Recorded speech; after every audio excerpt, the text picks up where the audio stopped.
দই, চিনি আর মধু, এই পাঁচটা জিনিস দিয়ে প্রত্যেক দিন শিবকে স্নান করাবেন আলাদা আলাদা ভাবে। প্রথমে দুধ দিয়ে স্নান করাবেন।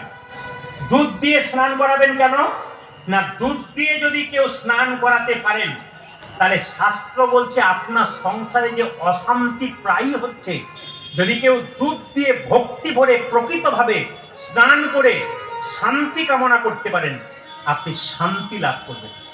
দ্বিতীয়, আপনার দীর্ঘায়ু লাভ হবে।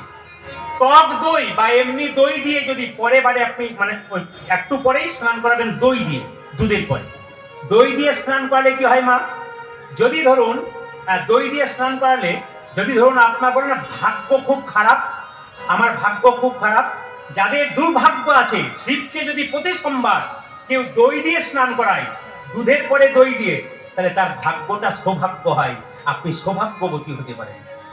আর কি হতে পারে মায়েরা, গ্রহ দোষ কেটে যায় যদি দই দিয়ে স্নান করান। তারপর কি করবেন মায়েরা, তারপর আপনি ঘি দিয়ে স্নান করাবেন।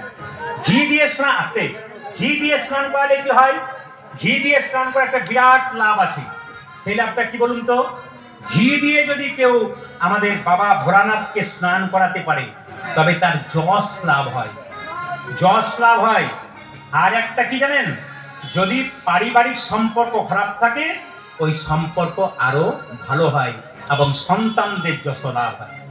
আর যদি আপনি মধু দিয়ে স্নান করেন তাহলে আপনার উচ্চ পদে অধিকার হয়, মানে যে যা চাকরি করছেন ব্যবসা করছেন আরো উঁচুর দিকে যাবেন। আর কি হবে না, পরিবারের মানুষের সঙ্গে সমাজের মানুষের সঙ্গে আপনার সম্পর্ক ভালো হবে, আপনার যশ লাভ হবে, মান হবে, সম্মান হবে, এটা যদি করতে পারে।